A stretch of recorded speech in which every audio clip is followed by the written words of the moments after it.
pain is the reason people change, and uncomfortableness is how we grow. I think the worst thing that can happen in a loving relationship is to try to take away their pain.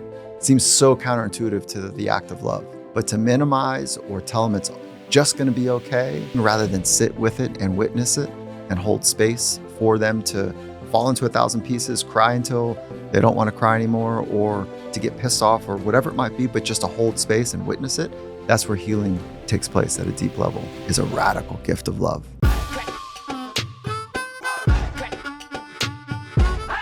AMA 19, here we go. AMA 19. I'm looking forward to like AMA 1000. You think that's coming? Whoa. Why'd you say it like that? You never know, do you? Yeah. You know something I don't know? We got a long way to get there, don't we? Oh, yeah. man. Yeah.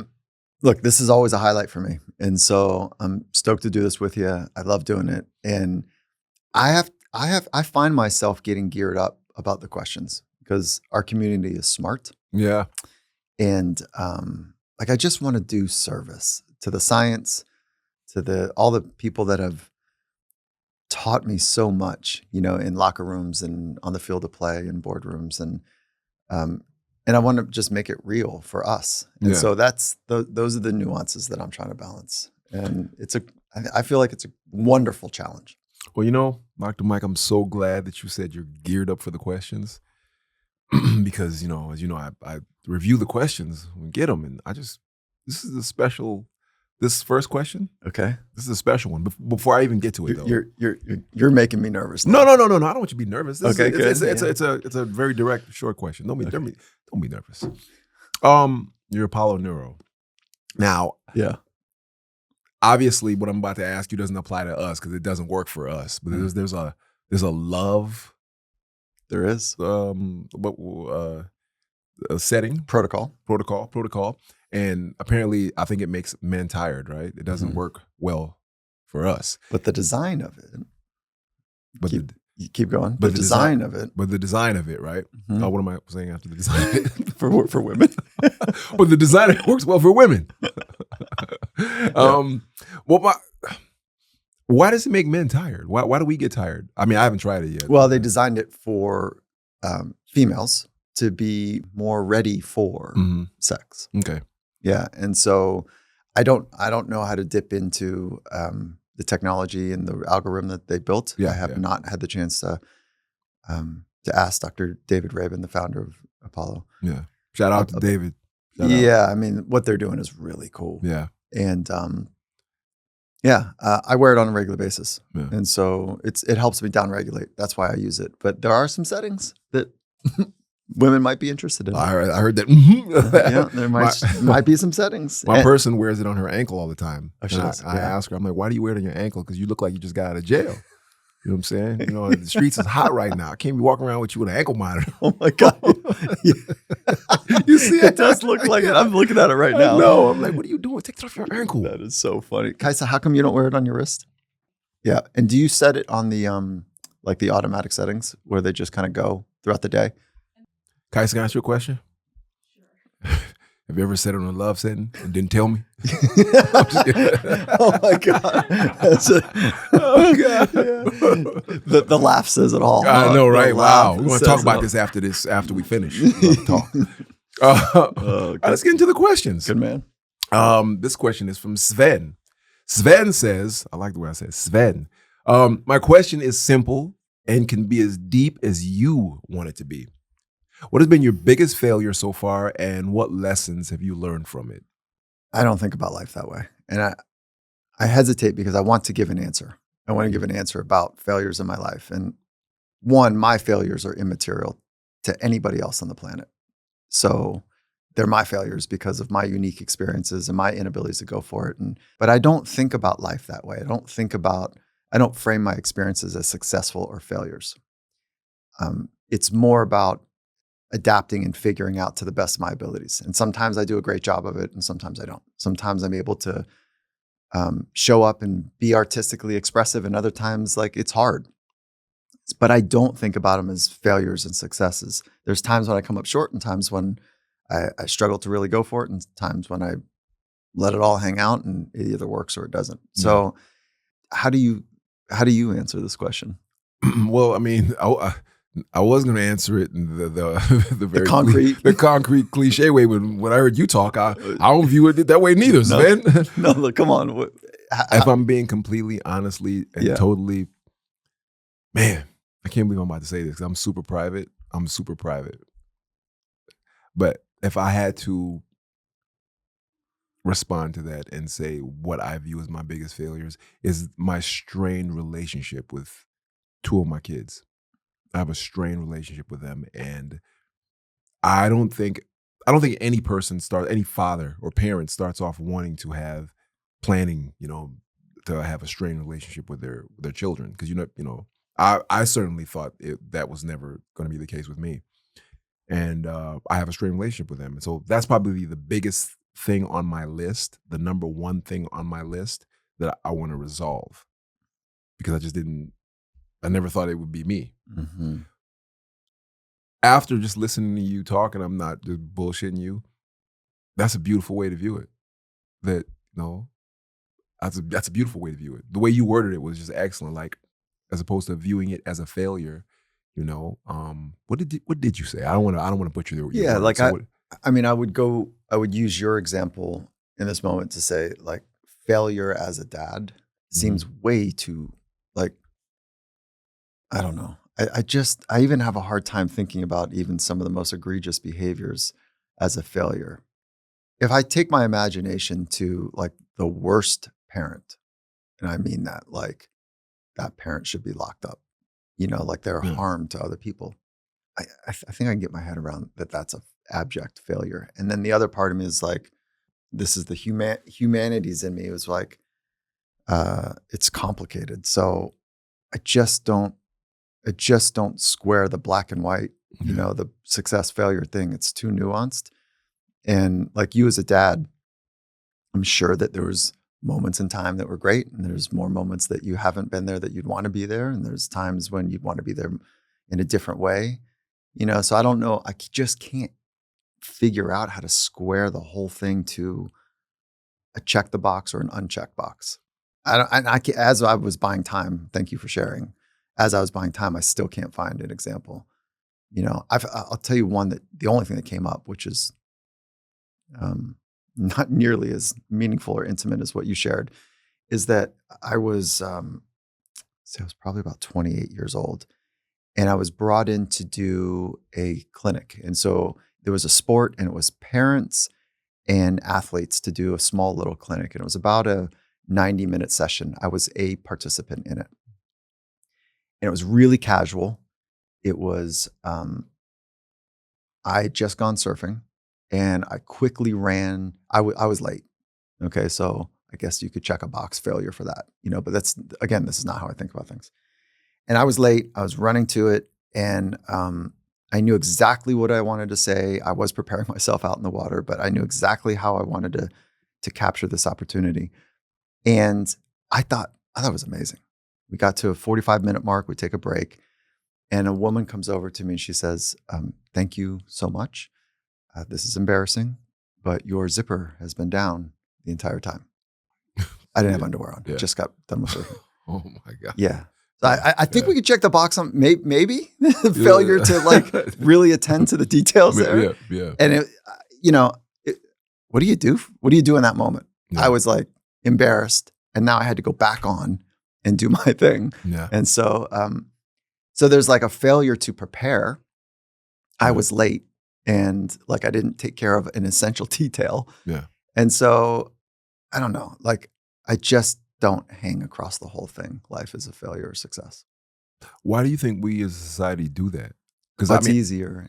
Yeah, Yeah. I think it's much easier. Black and white thinking is easier. Well, It's also evidence. It's considered a cognitive distortion, and so it's evidence of or leads to anxiety, depression, addiction, and a whole host of other things. Black and white thinking, all or none thinking, shoulds, coulda, woulda. There's a handful of them. And so if you look up cognitive distortions, you'd find anywhere between 8 and 12, depending on the researcher. And black and white thinking is one of them. So it's just unhealthy. The world is not black and white. It's not that simple. And so, okay, if I flip it around mhm. and to use your intimate example here, is you're not the father that you had hoped or wanted to be to them. Is that fair to say? Yes, 1000%. Yeah, Okay. yeah. Then, how would you frame that as instead of like an absolute outcome, you're still alive, they're still alive. How do you reframe that as a way to see an opportunity to get better at something? So this is like this constant iteration that we have the opportunity to do. So if you can frame something as an opportunity to get better, you feel the pain, you feel the uncomfortableness about it, and then but if the framing is, well, how do I use this to be just a little bit better? How do I use this to be better at whatever in a relationship or with myself? Is there a way that you could shift your thinking and or use that framing? Personally, yes. I think the problem is the thing that gets in the way is once the reshaping is done and the effort is put forward, in my mind, personally, they may not feel the same way or think on that same level, right? Or want to meet me there. And obviously, I don't want to buy into or I don't want to say to them, "Hey, listen, don't worry about the past. Let's worry about the present and the future, and let's go from this point on, and let's just mend this relationship." People tend to, myself included, obviously, people tend to want to dwell and stay on the thing that scarred them or hurt them. Right? We can have a What conversation. if you change that to instead of people, you said I? How would that sentence happen for you? Like, how would I feel if I said that? Like, Yeah. what? I mean, that would put a lot of all the blame on me. Yeah. Yeah, So yeah, yeah. just try it for a minute for me, just as an experiment. I want to. You're loving this, aren't you? I tend to dwell in the past, and it affects my actions and everything that I do. So Two parts. One is I'm wondering if you felt that differently when you used the word I, as opposed to the distance of the language of people or they. I mean, definitely, because it makes me take more accountability. Yeah. Language can create distance from Yeah. emotions, or it can bring us right up personal. So that's the first part. But the question, so that's the emotional piece of what we're talking about. But the question is, you sometimes stay in the past. People sometimes stay in the past. How does that relate to being a better parent? It doesn't, in no way, shape, or form. You're identifying how you tend to respond to challenges, which is to go backwards. Am I getting that right? No, no. Actually, I run into the problem I'm expecting to run into. I bust a U-turn, and I'm like, oh man, I can't walk down that corridor again, because if I walk down that corridor, I'm gonna run into that. So you let me take some time away from that, and then come back later to see if I can walk down that corridor again. And then when I do that, and I come back to that corridor, it's even more reinforced. If that makes sense, right? Yeah. I mean, okay. So if I decode that, is that sometimes when I have conversations with my kids or anybody, and I don't really meet them at their point of pain, and I go, "Oh, here we go again," and then I'll shift it, or I'll exit, or I'll minimize, or I will change the subject, which is the shifting, Yeah. or I'll gaslight, or there's some sort of tactic that gets displayed to not feel their pain. I would say yes, because I ask myself this question. I I ask myself, okay, if I decide to go inside of this and sit in it and bask in it and face it and deal with it for however umpteen amount of With the other person. with the other person Mhm. for however umpteen amount of hours, will there be a resolution? Because traditionally, as I've been taught, as I've seen others before me, parents, older adults when I was a kid, when they enter in a conversation or some sort of tumultuous situation, they're looking for a resolution. That's what I think, at least, right? We enter these things or this conversation because we're trying to fix something or come to some understanding, at least, right? So the math that I do in my head is once I enter this tumultuous situation and I'm looking to either resolve it or come to an understanding or what have you, and I don't get there with them, right? I don't get there with them at all, then the response that I have is, okay, well, I should back out because I did what I mathematically was supposed to do. 2 + 2 is supposed to equal 4. That's what I've been told all my life. When you talk to somebody about a problem and you face it head on and you deal with the pain and you have the tears and all those things, you're supposed to come to some resolution, whether it's I'm not fucking with you anymore, or I do forgive you and I am going to fuck with you, or let's agree to disagree, whatever. When I don't reach that outcome that I think that I'm supposed to reach, I'm like, In the time frame. in that time Time frame, frame. yeah, Mhm. I'm like, abort mission, back away, come back later, Mhm. because you've done everything that you think that you're supposed to do, Yeah. and yeah, and so forth and so on. So I really like the honesty in that because it's like this calculus about how much pain will I endure um, relative to the pain that they're expressing as an equation to be able to move forward in the relationship. yeah, exactly. Okay. So, yeah, like if every time you enter a conversation and it feels like you are getting beat up from a past behavior and that sentiment has been addressed with the other person, then um, and it feels stuck, it probably is in trouble. Yeah, If though you say it like, hey, I want to do two things in this conversation. I want to make sure you understand that I'm here for you. And I really want to understand what's happening for you. It feels like we've done this a handful of times. And I don't know how to get us to a resolution where we can grow from it.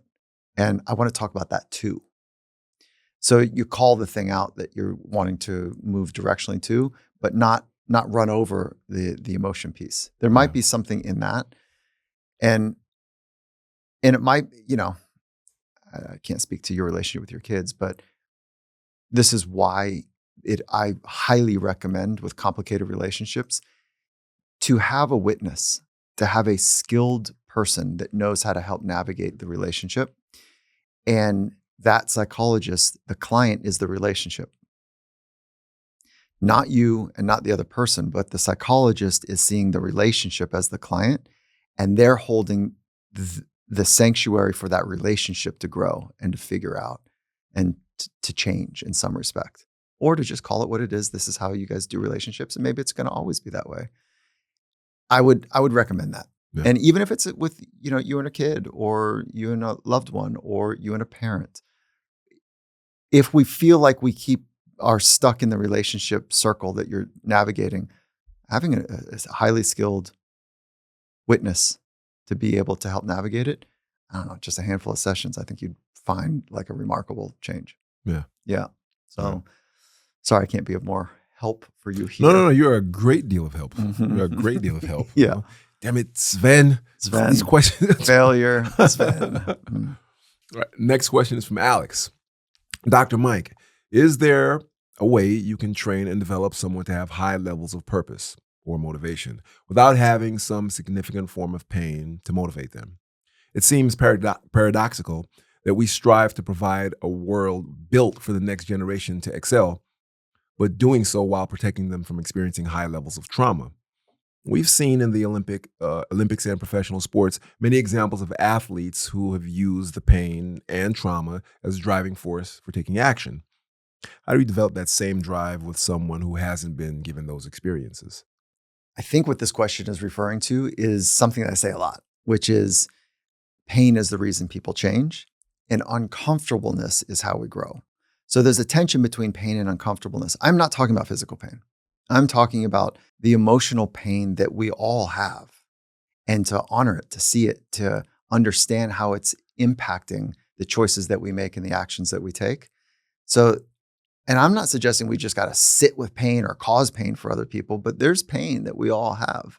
And taking the time to understand it and how it influences our thoughts, our words, our actions. And when we touch that pain, it becomes even more clear about how we want to take our next choices of thoughts or actions. So this is just getting down to the honest experience of who a person is, and then from that, choosing the direction that we want to take. And so I think that gets confusing for folks, and we just run over with uncomfortableness and doing hard things and the difficultness and pushing to the edge, and that's all the uncomfortableness. but not until we get right down to the source code do we see the real changes that we're able to make. So I think the worst thing that can happen in a loving relationship, when it's me and an athlete or a client, and or parent child and or spouse, whatever it might be, is to try to take away their pain. Seems so counterintuitive to the act of love. But to minimize or tell them it's just going to be okay, or to take away that real pain rather than sit with it and witness it and hold space for them to fall into 1,000 pieces, cry until they don't want to cry anymore, or to get pissed off or whatever it might be, but just to hold space and witness it, that's where healing takes place at a deep level. The insults that happens when we go through trauma is that we feel separated and alone in that experience. And it creates such a radical departure from the social network that we are, that thing I am ashamed of, or I'm different from, or it's so heavy, it disorganized the way that I think about the world moving forward. And it's not until we have another person that can help us calibrate to make sense, to feel all of it and still be okay. That witnessing of another person's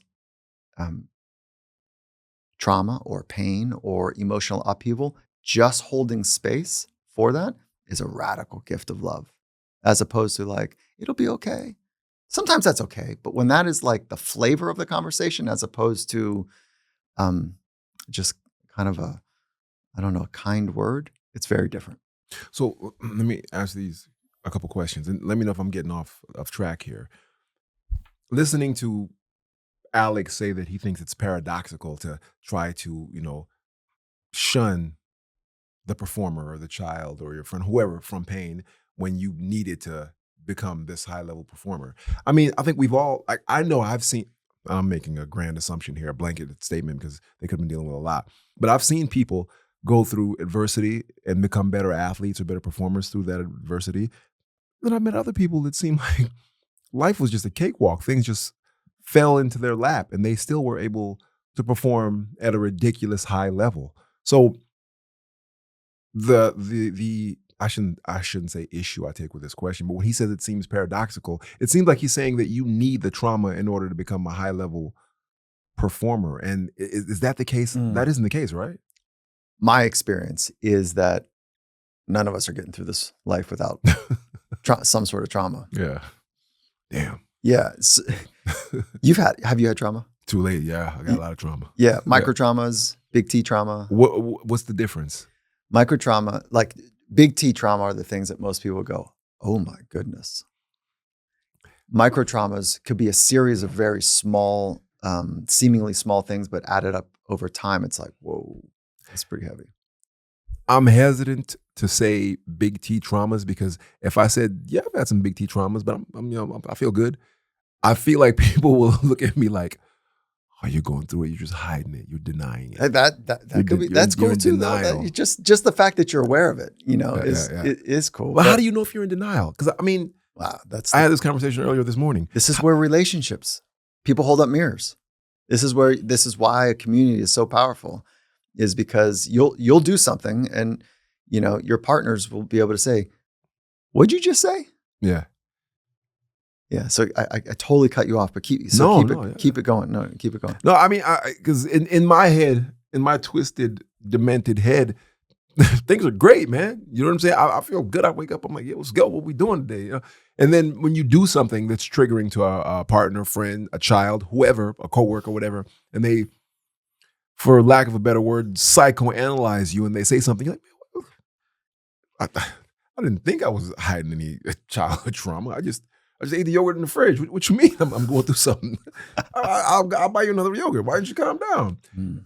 And then I feel like they place that in your head. And then here I am, in the bathroom having a rocky moment, looking in the mirror like, is you eating that yogurt deeper than what you think it is? Oh my God. You know what I'm saying? And I don't want to think like that. I mean, there's a couple things in that scenario. One is, it is awesome when our partners say to us, hey, when that thing happens or when you take that action, I feel this way, or it triggers something in me this way. So when they can talk about their experience and I can feel their pain, I'm what it's done, what they've allowed me to do, the gift they've given me is I'm not in a reflexive defensive mode. I feel like if I'm not careful and somebody says to me, what are you doing? And I go, what do you mean? What am I doing? No, you think that this is okay? Yeah. What's up? So now I'm in a defensive mode. That's me. Okay. There's a lot of us. And when the other person, my wife or a friend that says, hey, when you ate the yogurt, I got to tell you, I feel like you don't even give a something about me. And I struggled for 20 minutes about like the quality and the health of our relationship because like I'm making this a big deal because it's just a small emblem for something. However, I got to tell you, I feel small, I feel unseen, and I'm really hurt. When I feel like for 20 minutes, I was like sad. And I didn't even want to bring this up to you because I didn't want to. Now all of a sudden, I'm like, oh, whoa, okay. So I'm not in a defensive place. They've given me a way to get right to their pain. And I am in awe. My wife does it in a great way. I'm in awe when people can be that vulnerable and that honest. And so now we don't have to play the game of defense, but we can get right to the pain. So there's a gift that we can give each other, and that would be one of them. Here's the $1 million question. What if they don't deliver it in that eloquent, soft, thoughtful, heartfelt way? How many times do you just allow it, right? Because in my mind, like no, yeah, now we have to be vulnerable too and say, hey, I want to work our relationship really matters. And I don't want to be triggered. I want to be so connected. And sometimes I get all defensive and I want to talk to you about that. And they go, oh, how's that work? Say, when I'm defensive, what would help is I don't want to be that way. Can we find a way to help each other during that? Oh yeah. Okay, great. I'd like that too. So like my wife and I, like if she's triggered in some kind of way and I say, come on, Panda. And it's just a fun way because panda bears, as we've talked about, don't have any predators and they're just fun loving kind of whatever. And just that little humor is our agreement of how we'll help each other try to get out of it. And sometimes I'll say that, or she'll give me the little thing that we've worked out for me to be less defensive. And I'm like, stop with that. So it's saying the thing ahead of time to work through it rather than try to solve it in the heat of it. So if you can this is where dinner conversations or windshield time or whatever it is, when things are pretty good, you say to your loved one or your partner, where can I be better? And you got to now be ready for some information to come your way. And you say, no, I really want to know how I can be better for you. And then your partner will say, when you do the yogurt thing, it crushes me. Now, that's mind-blowingly fascinating. So the dinner time. Wait, are you patronizing this? No, not at all. Okay, all right. Trust me, I'm not. Yeah, not at all. What do you mean when you say the dinner time thing? Like you actually carve out you find those times when you're having the conversations to be like, you know what? Let me try to address something right now in a pleasant space while we're having dinner or while we're chilling on the couch watching TV or while we're next to each other. That's when you find the time? It's more windshield time for my wife and I. It's more windshield time. Sometimes it's dinner time. And so we have one son and the three of us will go to work over dinner. And this is every once in a while. It's not all the time. But as a best practice, we'll sit down and one of us will say, hey, there's something I want to talk about. What's up? And then, so what we try to do when we're at our best is we're going to talk about ourselves. And then because we are a little tribe, a little community of, the three of us, we're all in it.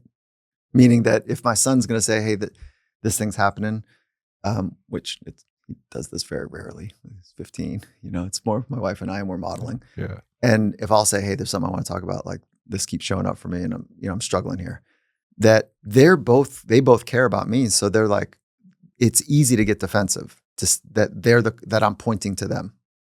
And when they're at their best, they're saying, okay, got it. Cool. Thank you. And it could be that simple.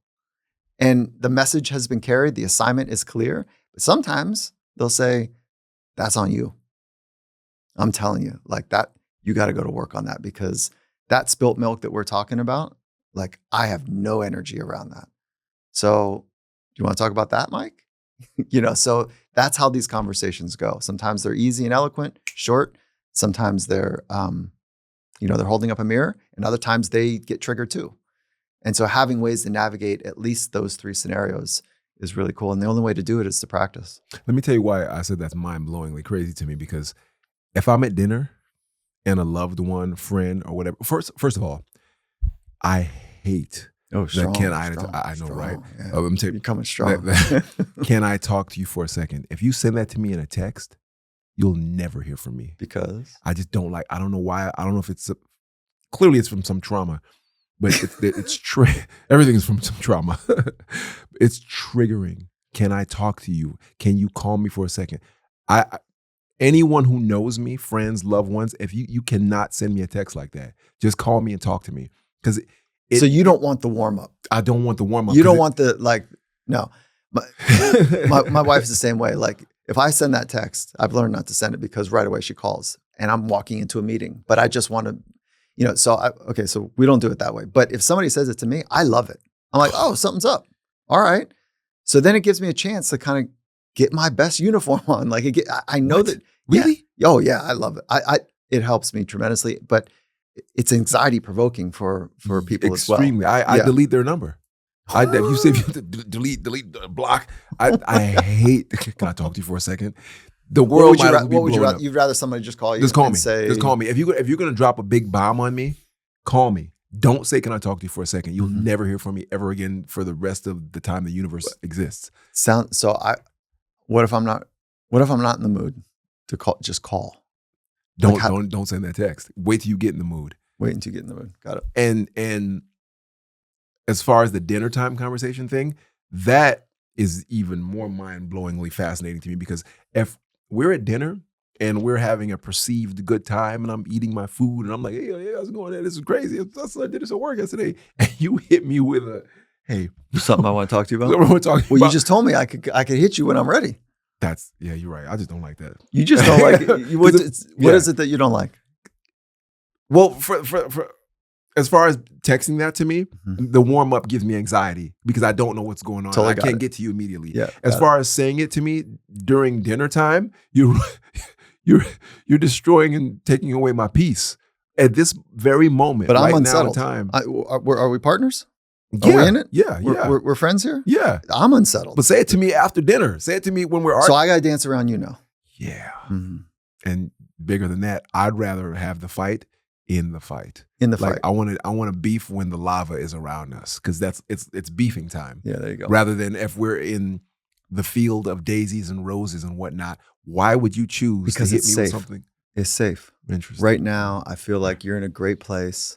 And I might, if I could just find the right way to share this thing that I'm struggling with, and you're involved in it, that maybe we have a chance to kind of just make it work. You got me there, Dr. Mike. Yeah, well, so but I'm speaking to you as the way that I know I need to be spoken to as well. Like, I get defensive quickly when I'm tired, when I'm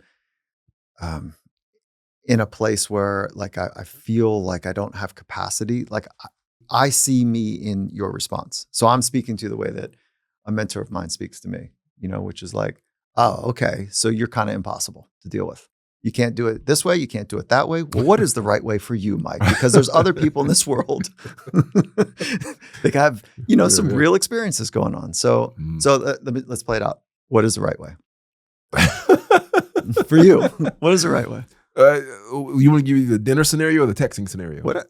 No, we already ruled texting is not the route. Well, okay. If we're in a safe space and we're skipping through the field of roses and daisies and whatnot. Because now I'm on the other side going, well, I don't know if this is the right time to do it because we're in a good happy place. This isn't the right time because now I might kill his mood. Well, no, cover it with some candy.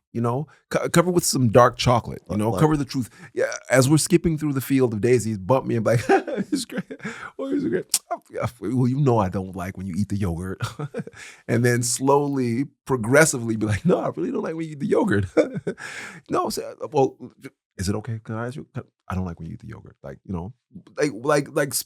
slowly stick the needle in slow. Oh, that's right? funny. Right? Yeah, Like yeah. spoon feed me, and then let small portions and bigger portions For of it. what reason? Because we're as things are currently constructed, we're skipping through the field of daisies and roses.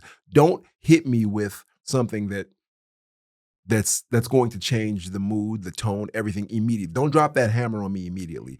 Hit me with a pencil, then hit me with a small piece of wood, then maybe a little tap with a hammer. So I have to test. I have to test if Yeah, you're like stick your okay. toe in the water a little bit. Uh-huh. I mean, I don't think that's I don't think that's any different Is from that you saying how your wife told you about how beautifully and eloquently she told you. I think that what I'm saying is pretty much the same. is that how you do it with other people? You that's your method. You test. I mean, you know what? I'd like to think so. Yeah, because I will. I feel eyes burning the side of my face. You know what I love about this is that your partner is here. Yeah, get out of the room. I feel eyes burn. Dr. Mike, let me tell you something about myself. I will walk on eggshells to preserve a relationship because I know I am able to defend myself verbally if I have to. So if I feel like things are, are shaky or there's some problems going on, I'll tiptoe around like Scooby-Doo. I'll walk on eggshells. I'll do all that stuff. I will go out of my way to avoid an argument and a fight. I've been told that that's not creating boundaries. Like I need to create boundaries and I'm terrible at that. I let people get away with murder. And then as they're getting away with murder, I do something insane. You don't say something until it's the the- boundary has been.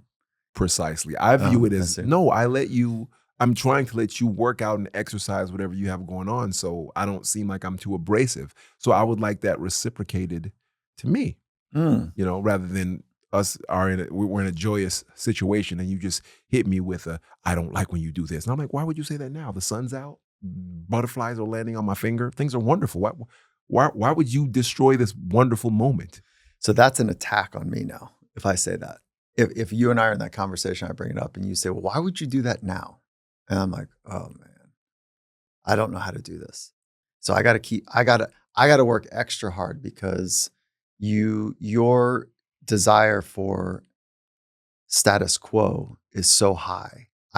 It's now on me to figure out the right way to get you to have a conversation about my pain. I guess when you put it that way, it's not cool. No, it's not.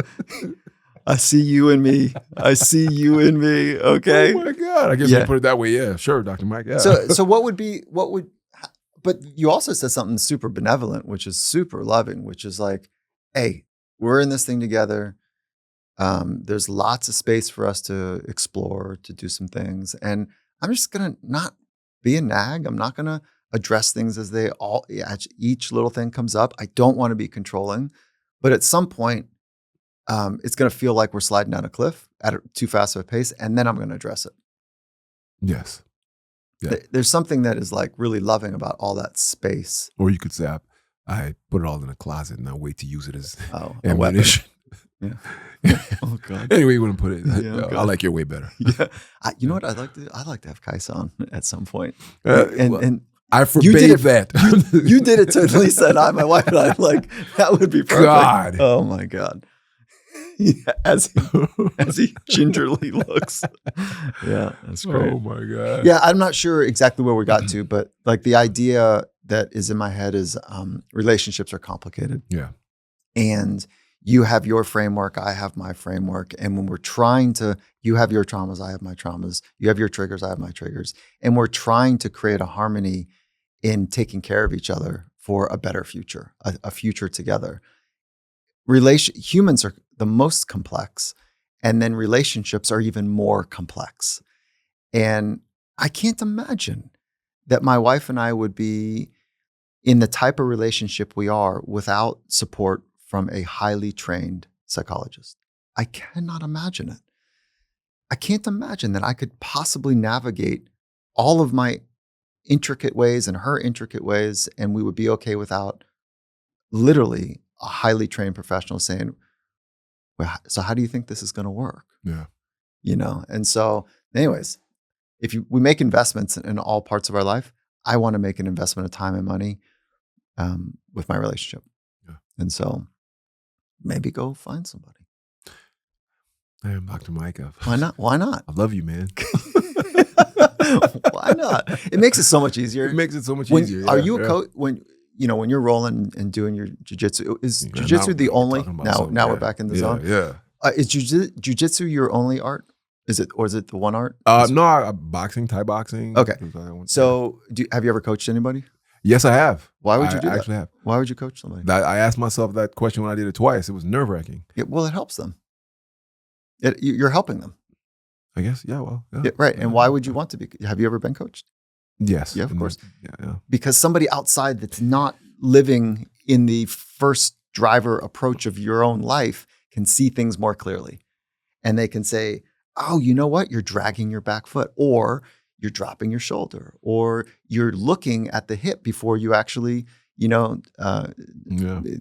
make an attack, whatever. So I just think it's such a radical commitment. I mean, that's so crazy because you're so right. And I've never drawn those parallels like that. Yeah. Never. Really? Never. I've never. And I think maybe, obviously, What does a private coach go for fitness? A couple $100 an hour? this depends on, 150, 200 an hour. Yeah. I can't Plus, say. plus, Plus, depending, plus, right? yeah. Yeah. Psychologists are somewhere in that zone as well. How many sessions do you need to get fit over a year with a trained professional? Gosh, I wouldn't even. How many would you say? 100? 3 times a week? Oh, there you go. 2 times a week? Yeah. So cool. Imagine if you did that for your relationship, how much more fit you would be. Even if you did it once a week. Yeah. I'm not a proponent of long-term therapy. I'm far more interested in the personnel that I work with. It's like, let's roll up our sleeves, let's get to work.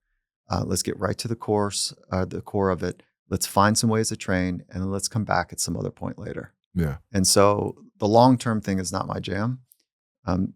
There can be a value in that. Mhm.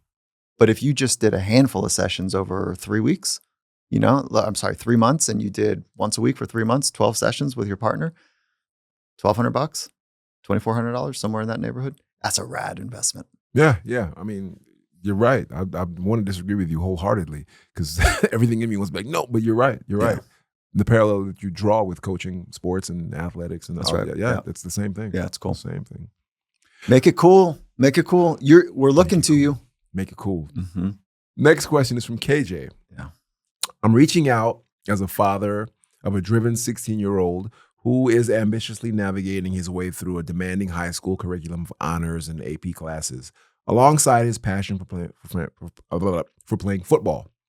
My ex-wife and I find ourselves at a crossroads regarding our son's education and extracurricular activities. I appreciate his willingness to challenge himself. On the other hand, my ex-wife advocates for a far more calculated approach that will best position him to get into a great university. She suggests he should consider less challenging courses to secure straight A's, and even proposes he quits football to dedicate more time to his studies. Is this just my idealism versus her pragmatism? Performance is your lane.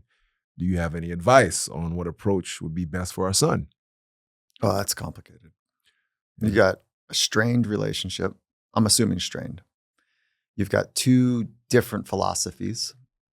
And I'm imagining that maybe the same outcome that they're looking for, which was like a thriving young person, their son, or their children. This was about a son. Yeah. Is that correct? Yeah. Yeah, there's a lot in there. That's really complicated. I would, what was the end part of that question? Yeah. Do you have any advice on what approach would be best for our son? Yeah, I mean, like if I could just hang there for a minute without getting into some of the other complexities, I would say that 1, listening to your son. What does your son want? Start there. Listen. Understand what it is that he wants to get better at. What are his unique challenges? All of this stuff, whether it's sport or school or arts, whatever, is a way to learn more about who we are. And so I would attend to that first.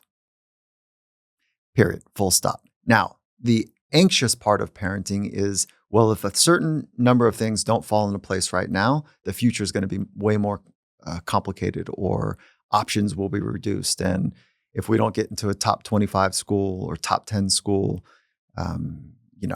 whatever. So I do understand that. And I'll just wave my hands and say, I really like my life. I really like my life, and I barely got out of high school. So I lived a very different way. My parents were very laissez-faire. They didn't go to college. They didn't have a way to help me know to go to college. I went surfing for my PSAT. I went surfing for my SAT. I got a 0 on both of them. I went a very different path. I went to a community college, and then I fell in love with learning. Our backgrounds sound really similar. I can't believe I'm saying this. You said you barely got out of high school. What does that mean? Yeah, I mean, the world does not need a 17 or 18-year-old Mike. So I wasn't adding to anything. Yeah. I was taking, and I was operating out of pretty rich anxiety expressed through frustration. And I was as bored as a human could be in school. So I spent way too much time strike that. I love everything I learned in the water, in the ocean, surfing. But I was late to my classes. I was not stimulated. So I got terrible grades, and I didn't have any pathway to get into college. Wow. I really like my life. I wouldn't trade it. I don't look back and say, if I would have done this, this, and this, I'm pretty sure that I could have, if I was in a place, I could have done great in high school. I was not in the place. It wasn't my path. So when I think about this young boy that's at a crossroads between two parents that have different philosophies, I would do my very best to see the kid. And I'd be less interested about how the next phase is going to unfold, and be more interested about pouring in to what he wants for his life, what his challenges are, what his dreams are, where he's inspired in his life and where he's scared. And I'd also set forward, like, listen, there's ways that you can game a system. You could take the easier road and get A's. That might open up some options. But what do you want? Do you want to challenge yourself? Are you okay if you take the AP classes and get B's, and that's part of your experience? Maybe you're going to write about that for your college essay. I mean, I would just make it as simple as you can and see the kid. I don't feel like my parents loved me. I don't feel like I was playing another game most of my young life, which is to look like I had it all together. And so that's where I go. Wow. I mean, that was my high school experience verbatim. Barely graduated, faked it 100%. That's wild. It's interesting because in this new world that we live in, I remember my son telling me that he didn't want to go to school. Like, he didn't want to finish school because High school? Yeah. And me transferring him from high school to try to, get him to do it. And I remember having this conversation with him and telling him, hey man, listen, if you just graduate with the bare minimum, I'll just graduate. The biggest thing for me was I wanted him to have a high school experience. I was like, it's just more so than the grades. And I was, I was reprimanded by his mother for telling him this, because I think, and I don't want to say this is an old school method, an old school way, right? Of thinking like, go to school, get the best grades you can, get in the best college you can, and then do this, get a job, and this, that, and the other. Kids nowadays, the way they're growing up and the experiences they have, social media, all these things. I mean, athletes now with, name, image, and likeness deals, and all the things that we thought were correct are being rewritten anyway. So I love the advice that you're giving. Like, just focus on the kid and ask him, what does he want to do? What do you want to do? And at the same time, the kid doesn't have all the answers because they've only lived 15 years. Yeah. So there's the balancing in there. It's a non-negotiable that my son's going to go to college, going to go to high school. Yeah. That's right now. That's his job. Yeah. So there's a couple of philosophical things. Like, I had 3 jobs in high school. I want my son, his job, to be volunteerism. So I don't want, I worked for, it was like $4.28 an hour, whatever the minimum wage was at that dinosaur, time ago. Yeah. And I learned a lot. It was great. And I learned to save up and to be able to, I want my son to have the opportunity to be generative in his time and understand how to apply himself to give as opposed to work for a handful of dollars at this point. That sounds almost obnoxious as I say it, because I didn't have that as a kid. Yeah. And that's what I want. Or maybe I did and I didn't know it. I don't know.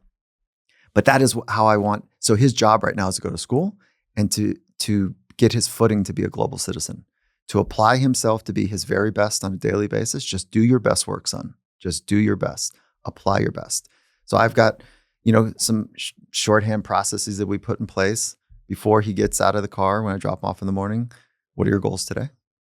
Before practice, he writes down 3 goals. At the end of the day, we talk about the 3 goals he had for school and the 3 goals he had for practice and how he did with them. And it's just a conversation starter. Sometimes it's like that. I didn't write anything down. I don't know, Dad. Sometimes it's like that. Yeah. But more often than not, it's like, set your mind on what you want and did you do your very best? Yeah. I don't know what my best is, Dad. I'm trying. Okay, that's cool. There's some tension in that for you, huh? Yeah, there's a lot of tension. I feel pressure. Like if I don't do, oh, so where's the pressure coming from? And so then we open that up. You, Dad, really? Okay, teach me. Because that's not how I want to. I want to have the pressure to help you be your very best and to get into the practice of understanding how to love yourself and strain at the edge and recover, and love yourself and strain at the edge and recover. So I ask open-ended questions a lot of my son. What was the funniest thing that happened today? Where did you learn something about your friends today? What was scary? Where did you get up on the edge today? These are common questions that we'll throw around. And, because the easy thing is, how was your day? Fine. Did you learn some good stuff? Yes. Did you have how'd you do on your test? Good. So I've got to find more clever ways to elicit the values and the processes that I hope he'll get at a young age to be a global citizen in this world. Going for it, recovering, applying himself, being okay in the messy edge, picking himself up, when he goes through emotionally hard time, or like having a partner, me, my wife, to help him stand back up when he feels like he's been knocked down. So those are the ways that I'm navigating the relationship, as opposed to the best school, best fit, as opposed to the best grade, your best effort. That's really a clever technique, because those other questions are so cliche. How was your day today? Fine, good. And the kids give you the cliche response, and then go to their room, lock the door, and then get on their phone and do some homework. Mm-hmm. As much as I would like to, my daughter plays soccer, and she plays soccer at a high level, and she's getting recruited by big schools, and her mom is the sports parent, right? I purposely, as much as I love sports and training and working out and all that stuff, I purposely turn that off completely, because her mom is the one who does that. And because I purposely turned it off, I'm of the impression like, okay, I'm the fun guy. I'm the fun guy. I'm not gonna pressure you about your work. If you want to skip today, go ahead and skip. She has excellent grades, so she skipped half a day yesterday, and we just drove around. And I don't get mad at her. I don't say anything. I let her do whatever she wants. So in my brain, in my mind, I'm the fun guy. So when I do want to ask questions about, well, listen, man, have you been hitting the track to get a little bit faster? You've been doing speed agility drills. You stretching your hamstrings out. You're doing everything you need to do. You know what I'm saying? You're working on your striking skills, because, I know such and such, this school is looking at you. I feel like I've earned that right to ask those cliche questions that might trigger her, right? And even after being the fun guy, even after letting her skip school, even after doing all that stuff, when I go to those questions, I get annihilated. In what way? Like I'm the sports dad. Oh, Like, yeah, Dad, right. Dad, you don't really understand it. And I'm like, well, wait a minute. Am I being too laissez-faire, too passive, too disconnected? Because I almost feel like your kids, like the questions that you say that you ask your son to avoid all the cliche That things. sounded hostile. Say it again? That sounded hostile. No, it wasn't. The questions you say you ask your son. No, the question you ask your son. I'm passionate right now. Okay, good. My question is actually, at times, have you ever gotten a hostile response? Oh, Like yeah. what teenagers Of give you, course, like, man, yeah. I don't know. Why you ask me all that? I'm gonna go to my room. Do you get those responses? Mm-hmm. So that's just unavoidable. Yeah, when I'm in conversations with people, certainly with my son, is one, their brains are still forming. hormones are all over the shop. Like this social tax and the emotional tax in the school setting is high. And so there's two things that I'm always doing is I'm listening to the words that somebody's saying, but I'm not inspecting and critiquing. I'm listening to how they're shaping their thoughts. Okay. I'm more interested in that than the actual words. I'm more interested in that than the actual story. And then the most interesting part is the emotion that I think that they're anchoring their words from. So if you were to listen to the emotional part of it and then address that, now we're on the same page. So when my son's frustrated or sad or whatever it might be, or really happy, I say, "Oh, you light up when you talk about that." Yeah. And they'll just want to keep going when they are seen. And so the content is less interesting and less potent. The story of that is like candy, but it is the way that they are forming their thoughts that's telling you more about what they want to communicate. That's on the surface level. And then underneath, it's the emotions. And they will course correct you. They meaning any other person you're in a conversation with. If I say something to you and you say, "Oh, you seem agitated." I go, "No, this isn't agitation. This is like excitement." So if you really think I'm agitated and you say that's like, "Wow, you're really agitated about that," I will show you or tell you the other language. I won't co-sign it. Very rarely happens that I'll co-sign that assignment of the emotion. So try that out. It's just listen to the emotion and then address that. And then sometimes I'll say, "Hey, listen, I know you're emotional. Stay here. I know you want to go to your room. I want you to stay in this for just a little bit longer. Yeah. I'm here with you. I want to talk about this. I know that you're right. I'm a little too hot too. I came off agitated. So now I'm talking about myself to give him some space. Just stay here for a minute. Yeah. Let's actually have this conversation." And other times say it's heated and he's like, I'm out of here. I'm going to my room. And I'll say, "Okay, look, hold on a minute. No problem.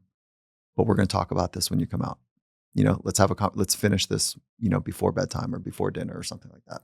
So, and sometimes he'll slam the door and I'll go in there and I'll be like, "I don't think this is how we really want to do it. Like, this isn't okay." Yeah. So there's no one path, but definitely connecting at the emotional level is the more desirable way forward. Yeah.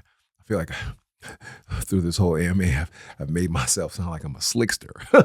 I planned this to make this go this way, but it doesn't go that way. Is that the narrative that's happening? I don't know. It seems like I'm just trying to avoid all the tough conversations, right? I appreciate it because you also remind me to make sure that I'm indexing on where my blind spots are historically and the things like it's easy to paint the hero image, which is not at all what it's nauseating for me to even think that about myself. So you definitely bring this back to like my blind spots too, which I really appreciate. Mm-hmm. I don't get slickster for you. You're trying to figure out your best ability too. I'm trying to paint the hero image. Dr. Are Mike. you? Yeah. I'm doing a bad job, but I'm trying to paint the hero image. Everything's good in here. Ignore the fire. I'm okay. Oh God. Good man. Oh, all right. This has been amazing, man. I appreciate you. Yeah. Thank you. I was going to do something, but I felt like it might make you feel uncomfortable. The lights here are just so beaming and they're making my eyes water. So I was going to like open my eyes as long as I could and let the tears roll out and be like, "Man, you really touched me." But then I was like, "Nah, I'm not going to do that." That manufactured shit. That manufactured shit. Come on. Yeah, that's really good. Yeah, I've grown in this conversation, Dr. Mike. So come on. I appreciate you. No, I appreciate you. Oh, you do? You're being real? I'm dead ass. That's what's up. I'm dead ass. Yeah, I hope that the thing that is in my head is that we don't get through many questions and there's a stack of them. So please keep sending your questions in. And maybe what we need to do on the next one is you and I go rapid fire. Okay. Like I'll hold you and you hold me to a standard of like quick hit answers and see what that feels like. Maybe that's really a bad idea. But I in my mind, I've got a list of people that I know that there was 15 questions for this interview or for this conversation. And how many did we get to? I think 3. Yeah, I know. 2. Listen, I want to apologize to all of you out there because I want to apologize. Yeah. We'll get you. We'll get to you. I promise you. Keep them coming. Keep them coming. Appreciate you, O'Neill. Appreciate you, Dr. Mike.